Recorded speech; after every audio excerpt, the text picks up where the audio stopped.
విష్ణు గారు చెప్పండి, నిజంగానే పవన్ కళ్యాణ్ గారి మీద అంతా తెలుసు అని చెప్పిన తీరు, ఈ వినూత గారు వాళ్ళ దంపతులు ఇచ్చినటువంటి స్టేట్మెంట్ వాంగ్మూలం చాలా సంచలనాత్మకంగా ఉంది కదా. ఈ పరిణామం ఎటుదారి తీసే అవకాశం ఉంది? పవన్ కళ్యాణ్ గారు ఇప్పటికైనా దీని మీద ఏమైనా రెస్పాండ్ అవుతారా అవ్వరా? మీరేమనుకుంటున్నారు? ఇందులో వాస్తవం ఉండే అవకాశం ఉందా లేదా? అంటే ఇప్పుడు వాళ్ళు చంపిన తర్వాత విషయం అంతా బయటకు వచ్చిన తర్వాత ఇప్పుడు చెప్తున్నటువంటి మాటలు పవన్ కళ్యాణ్ గారికి తెలుసు, సుధీర్ రెడ్డి తెలుసు, మేము వెళ్ళాము, కంప్లైంట్ ఇవ్వలేదు, అది ఇదని చెప్పని అంటున్నారు. ఇదే కూటమి సంబంధించినటువంటి పార్టీలన్నీ కూడా క్షేత్రస్థాయిలో, నియోజకవర్గ స్థాయిలో ఎవరు ఎట్లా వ్యవహరించినప్పటికీ కూడా పైన అందరూ కూడా కలిసే ఉన్నాము అని చెప్పుకునేటటువంటి ప్రయత్నం అయితే చేస్తూ ఉన్నారు. దానికి ఉదాహరణ ఈ కేసు అనమాట. అసలు పవన్ కళ్యాణ్ గారి దృష్టికి ముందస్తుగానే వెళ్ళినటువంటి సందర్భంలో ఆయనే పోలీసుల దగ్గరికి వెళ్ళమని చెప్పాలి, వాళ్ళే పోలీసుల్లో తేల్చేవారు. ఈరోజు ఆ డ్రైవర్ ప్రాణాలు కాపాడగలిగేటటువంటి వాడు. అదేమి లేకుండా ఆయన ఎవరికి చెప్పొద్దని, లేకపోతే ఎవరి దగ్గరికి వెళ్ళొద్దని అన్నారని చెప్పని వీళ్ళు అంటున్నారు. కాబట్టి ఇది ఏంటంటే చాలా దుర్మార్గమైనటువంటి కార్యక్రమం. ఇది ఉద్దేశపూర్వకంగా జరిగినటువంటి హత్య, డ్రైవర్ హత్య అనేది. ఇందులో ఎవరు నిర్లిప్తతో ఎవరు ఇదే కాదు, వీళ్ళు కాన్స్పిరసీగా చేసి తీసుకెళ్ళి పక్కన ఉన్నటువంటి చెన్నైలో పడేయటం. అది కూడా కాకుండా ఏంటంటే గతంలో వైసీపీ హయాంలో ఒక ఎమ్మెల్సీ యాదృచ్ఛికంగా చిన్న ఇన్సిడెంట్ జరిగితే శవాల్ని చంపేసి డోర్ డెలివరీ చేస్తారా అని చెప్పని ఈ ప్రభుత్వం వచ్చిన తర్వాత కూడా రకరకాలుగా వాళ్ళు మాట్లాడేవాళ్ళు. తెలుగుదేశం, జనసేన, కూటమి నాయకులు. పవన్ కళ్యాణ్ గారు కూడా మాట్లాడారు. కాకినాడ వెళ్ళినటువంటి సందర్భంలో అనంతబాబు మీద, ఎమ్మెల్సీ మీద హత్య చేసి డోర్ డెలివరీ చేస్తారని. దీన్ని ఏమనుకోవాలి? జనసేనకు సంబంధించినటువంటి వ్యక్తులు హత్య చేసి పక్క రాష్ట్రంలో తీసుకుపోయి అక్కడ పడేశారంటే, మొన్న ఈ మధ్య ఆయన తన తమిళనాడుకు సంబంధించినటువంటి ఎన్నికల సందర్భంలో 2-3 మీటింగ్లకు హాజరయ్యారు. ఆ తమిళనాడు ప్రజలందరూ కూడా పవన్ కళ్యాణ్ గారిని ఏమని చూస్తారు? నీ పార్టీకి సంబంధించినటువంటి నాయకులు పక్కనున్నటువంటి చిత్తూరులో హత్య చేసి మా చెన్నైలో తీసుకొచ్చి ఇక్కడ పడేశారని అంటే పార్టీ ఐడియాలజీ అంటే మీరు అదే రివర్ డెలివరీ ఈ రకంగా మీరు వ్యవహరిస్తున్నారంటే దీని పరిస్థితి ఏంటని చెప్పిన చెన్నైకి సంబంధించినటువంటి ఆ ప్రాంతంలో కూడా పెద్ద గుప్పమని చెప్పింది. జనసేనకు సంబంధించి, పవన్ కళ్యాణ్ గారికి సంబంధించి వాళ్ళ పార్టీ నేతలు ఈ రకమైనటువంటి కార్యక్రమాలు తీసుకున్నారంటే ఏ ముఖం పెట్టుకుని ఎన్నికలు ఇక్కడ గుళ్ళు తిరగడానికో లేకపోతే గోపురాలు తిరగడానికో సనాతన ధర్మమో అని చెప్పని వస్తారు అని చెప్పిన. ఎందుకంటే ఆయన దృష్టిలో ఉండి కూడా చర్యలు తీసుకోలేదు కాబట్టి, ఆయన ముందస్తుగా చర్యలు తీసుకుంటే ఇలాంటి సంఘటనలు జరిగేవి కావు. ఎందుకనంటే వారు ఇందాక వారు చెప్పినట్టు గొడవ ఉన్న రామ్నాథ్ గారు చెప్పినట్టు గొడవ వచ్చేటటువంటి సందర్భంలో, డిఫర్ అయ్యేటటువంటి సందర్భంలో కూడా కొన్ని ముఖ్యమైనటువంటి అంశాల మీద కూడా మాట్లాడటమో, నిలదీయటమో, చెప్పటమో కూడా చేయలేనటువంటి పరిస్థితి కనపడతా ఉంది. ఎందుకంటే కొంతమంది తెలుగుదేశం పార్టీతోనో ప్రభుత్వంలోనో టైఅప్ అయిపోయారు. కింద ఇక అధికారంలోకి ఉన్నాము, మనం కలిసి ఉంటే చాలు, కింద స్థాయిలో ఏం జరిగినా కూడా మనకు అనవసరమైనది. ఎందుకంటే ఇప్పుడు మన వార్తలు చూస్తూ ఉన్నాం, సింగపూర్ వెళ్తే మనకి ఒక 4 రోజులు 3 రోజులు ఇన్ఛార్జి సీఎం ఇస్తారంట. ఏం జరుగుతుంది, ఎందుకు ప్రలోభ పెడుతున్నారో కూడా తెలుసుకోకపోతే 4 రోజుల్లో ఇన్ఛార్జి సీఎంగా ఉండి ఏం చేయగలుగుతామని కాదు. విష్ణు గారు, మీకు బాగా తెలుసు కదా, గతంలో చెన్నారెడ్డి గారు అమెరికాకి వెళ్ళినప్పుడు ఎవరు ఇన్ఛార్జ్ ఎవరు పెట్టలేదు. అట్లా ఎన్టీ రామారావు గారికి ఆపరేషన్ జరిగినప్పుడు ఎవరు ఇన్ఛార్జి పెట్టలేదు.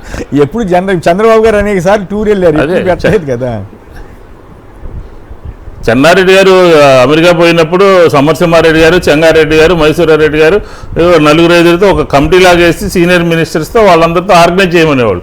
అసలు ఇన్ఛార్జి మినిస్టర్ ఏంటో, ఇన్ఛార్జి సీఎం ఏంటో, అసలు ఎట్లా ఇదవుతుందో ఏంటో అర్థం కాకుండా దానికి సంతృప్తి చెంది ఆ పార్టీకి సంబంధించినటువంటి క్షేత్రస్థాయిలో ఉన్నటువంటి క్యాడర్నంతా కూడా ఇలాంటి సమస్యలు ఎదుర్కొనే విధంగా వాళ్ళు ప్రభుత్వంలో ఉన్నామా లేమా, ఏంటి పరిస్థితి అనే విధంగా ఈరోజు ఆంధ్రప్రదేశ్లో రాజకీయం కనపడుతోంది. కాబట్టి ఇది ముమ్మాటికి హత్య చేయడం అనేది దారుణం.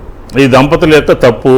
వాళ్ళే వెళ్ళి కంప్లైంట్ ఇచ్చుకోవాలి అంతే తప్ప హత్య చేసి తీసుకెళ్ళి వద్దని చెప్పాడని కదా వీళ్ళ అభియోగం. ఈరోజు మాట్లాడతారు కదా సార్, కాదు. ఇక్కడ పాయింట్ ఏంటంటే, సుధీర్ని కట్టడి చేసి ఉన్న పరిస్థితి ఎంతవరకు వచ్చేది కాదు.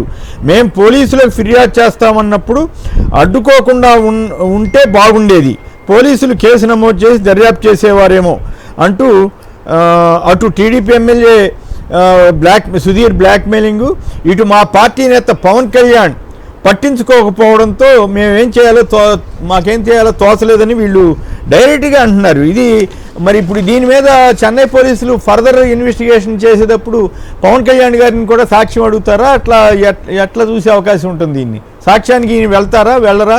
మీ రాష్ట్రం వేరు మా రాష్ట్రం వేరు అని అంటారా? ఇన్వెస్టిగేషన్లో వీళ్ళు చెప్పినటువంటి అక్కడ లోపల ఏం చెప్పారో బయటకు వచ్చి పత్రికలకి ఆ మీడియాకి కోర్టుకు తీసుకెళ్తున్నప్పుడు సందర్భంలో ఏం మాట్లాడారో అసలు ఏం జరిగిందో ఏంటనేది పవన్ కళ్యాణ్ గారు కూడా నోరు ఇప్పాల్సిన అవసరం ఉంది. ఎందుకంటే మేము పవన్ కళ్యాణ్ గారు చెప్పాము, ఆయన పట్టించుకోలే అంతేగా సార్. ఇప్పుడు నా దృష్టికి రాలేదు, క్లారిటీగా నోరు విప్పాలి కదా మీ పార్టీకి సంబంధించినటువంటి. ఎందుకంటే ఆ చిత్తూరు తిరుపతిలో సంబంధించి లాస్ట్ టైం కూడా ఒక కేసు వచ్చింది. లాస్ట్ టైం కూడా ఒక అతను పక్కన పెట్టారు, మళ్ళీ తీసుకున్నారు, అమ్మాయి రాజీ పడింది, వీళ్ళు తిట్టుకోవడం, రాజీ పడటం, మళ్ళీ తర్వాత రేపు బయటకు వచ్చి రాయల్ ఏదో మహిళ గొడవతో కొంతమంది ఇది చేశారు. తర్వాత మళ్ళీ అమ్మాయి వచ్చి మళ్ళీ బెదిరించారో లేకపోతే భయపెట్టారో మళ్ళీ వచ్చి ఆ అమ్మాయి చెప్పింది ఇతను మంచోడు అది ఇది అని చెప్పింది. ఇప్పుడు వీళ్ళు మళ్ళీ రేపు బయటకు వచ్చి హెచ్చరించి దాని నుంచి దృష్టి మరలడం కోసం ఏం మాట్లాడతారో, ప్రపంచానికి ఏం చెప్తారో, పబ్లిక్ ఏం చెప్తారో, మీడియాకి ఏం చెప్తారో, ఈ సమస్య పరిష్కారం చెప్తారంటారా? అదే చెప్పేది. మా మీడియా వాళ్ళు రాశారు, మా మీడియా రాలేదు, ఆ మీడియా రాసింది అని చెప్తారు. కాబట్టి ఈ సందర్భంలో పార్టీ తరఫున కానీ లేకపోతే డైరెక్ట్గా పవన్ కళ్యాణ్ గారిని హిట్ చేస్తున్నారు కదా, పవన్ కళ్యాణ్ గారు చెప్పాము, పవన్ కళ్యాణ్ ఇంటర్ఫీర్ అయితే ఇది జరిగేది కాదు, ఇది అని చెప్తున్నారు కదా, ఆయనే సమాధానం చెప్పాలి. ఆయనే సమాధానం చెప్పాల్సిన అవసరం ఉంది. నా దృష్టికి వచ్చింది, నేను మాట్లాడదాం అనుకున్నాను, ఈలోపు ఇది జరిగింది అది లేకపోతే అంతే తప్ప వీళ్ళకి. లేకపోతే ఆయన కూడా రేపు చెన్నై పోలీసుల దగ్గరికి వెళ్ళి నిలబడి సమాధానం చెప్పుకోవాల్సి ఆ ఉదాసీన వైఖరికి, లేకపోతే ఆయన మాట్లాడకపోవడానికి, ఆయన పట్టించుకోకపోవడానికి గల కారణాలు ఇవన్నీ వాళ్ళకి సమన్ చేశారనుకోండి. ఎందుకంటే అక్కడ తెలంగాణ చెన్నై ప్రభుత్వానికి లేకపోతే పవన్ కళ్యాణ్ గారికి అక్కడ కొద్దిగా నడుస్తూ ఉంది, విమర్శలు పరంపర కొనసాగుతూ ఉంది. అక్కడికి వెళ్ళి ఈయన రకరకాలుగా మాట్లాడుతూ ఉన్నారు. కాబట్టి ఈ విషయాలన్నింటినీ కూడా చాలా తీసుకోవాల్సిన ఇక్కడ పాయింట్ ఏంటి, ఒక మహిళకు సంబంధించిన వీడియోలు తీస్తున్నారన్న సంగతి తెలిసినప్పుడు ఏ ప్రముఖ నాయకుడైనా గట్టిగా స్పందించి ఉండాల్సింది కదా అనేది సహజంగానే వస్తుంది కదా చర్చ.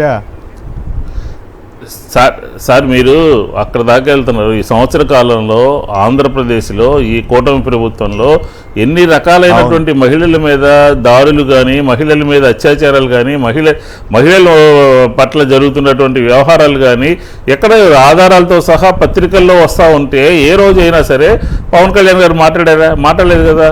ప్రభుత్వం మాట్లాడిందా? లేకపోతే హోమ్ మినిస్టర్ గారు వచ్చి వక్రీకరించడము, చంద్రబాబు నాయుడు గారు వచ్చి వేరే విషయాలు మాట్లాడటం తప్ప జరిగినటువంటి సంఘటన మీద నోరు విప్పి ఇది తప్పు, ఇది ఒప్పు, పోలీసులు ఈ రకంగా యాక్ట్ చేయాలని ఎక్కడ చెప్పినటువంటి పరిస్థితి లేదు. ఈ విషయంలో కూడా మహిళలకి ఆ అమ్మాయికి ఉన్నటువంటి బాధని పార్టీ అధినేత దృష్టికి తీసుకెళ్ళినప్పుడు తక్షణమే స్పందించాల్సినటువంటి వాళ్ళు మాట్లాడలేదు. కాబట్టి ఏంటంటే మహిళల పట్ల ఈ ప్రభుత్వం యొక్క విధానం ఏంటో, లేకపోతే కూటమి యొక్క విధానం ఏంటో, వాళ్ళ సమస్యల పట్ల, వాళ్ళ ఇబ్బందుల పట్ల వ్యవహరిస్తున్నటువంటి తీరేంటో ఆంధ్ర రాష్ట్ర ప్రజలందరికీ కూడా స్పష్టంగా తెలుసు. దానికి ఉదాహరణ నిన్న జిల్లా పరిషత్ చైర్మన్ సంబంధించినటువంటి హారిక గారు సంబంధించినటువంటి ఇష్యూ కూడా మహానటి అని చెప్పని మాట్లాడతారా మంత్రి? ఏమంటే ఆవిడ మీద గంటన్నర పాటు గుడివాడలో రోడ్డు మీద కారు ఆపి చుట్టూ 40 మంది పోలీసులు ఉన్నటువంటి సందర్భంలో తెలుగుదేశం వాళ్ళు వచ్చి కిందకు దిగనివ్వకుండా దుర్భాషలాడి భర్త ముందే నానా బీభత్సం సృష్టిస్తే పోలీసులు ఎందుకు యాక్షన్ తీసుకోలేదు? డిఎస్పీ ఉన్నాడు, అక్కడ సీఏలు ఉన్నారు, ఎందుకని మాట్లాడలేదు? వెనకాల పెద్ద నేను చూసాం, మేము పెద్ద రాళ్ళు వేసి వెనకాల అద్దాలు బాగా కొట్టారు. తర్వాత ఒక పెద్ద తాడు తీసుకొచ్చి ఆ కారుని లాక్కెళ్ళిపోవడానికి ప్రయత్నం చేస్తా ఉన్నారు. పోలీసులు నిమ్మకు నీరెత్తినట్టున్నారు. పోలీసుల యొక్క బాధ్యత ఏంటి? ఇరు వర్గాలు కొట్టుకోకుండా చూడాలి, ఒకళ్ళ మీద ఒకళ్ళు వెళ్ళకుండా చూడాలి. ఏకపక్షంగా మౌనంగా ఉంటే ఏం జరుగుతుంది? ఆంధ్రప్రదేశ్లో శాంతి భద్రతల సమస్య రావట్లేదా? పైగా ఈవిడ మాట్లాడినటువంటి మాటల మీద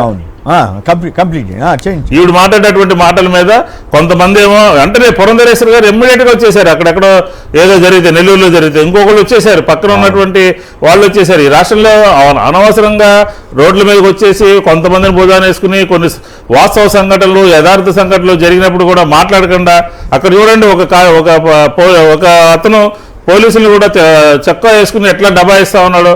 ఈ రకంగా పోలీసులు నిమ్మకు నీరెత్తినట్టుంటే మహిళల మీద దాడులు జరుగుతూ ఉంటే ఏం జరుగుతుంది ఆంధ్రప్రదేశ్ లో?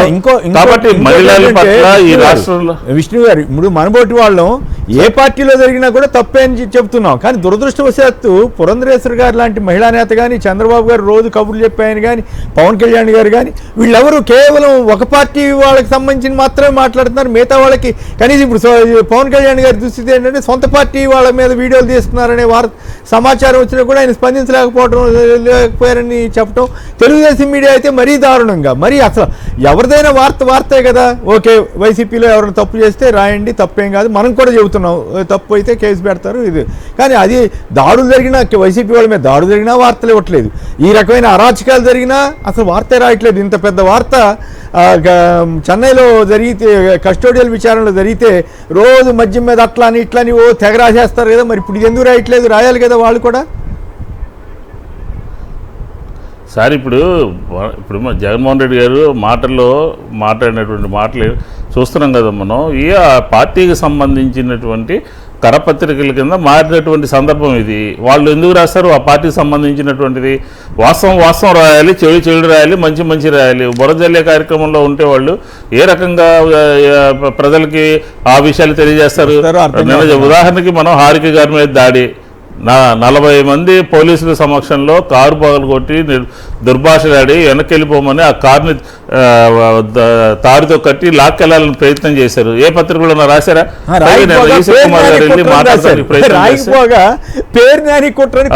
రాశారు. ఏం దౌర్భాగ్యం! మీడియా ఇంత నీచంగా మారద్దని నా కెరీర్ లో ఊహించలేకపోయాం విష్ణు గారు. ఇప్పుడు వార్త ఇంకోటి ఏంటంటే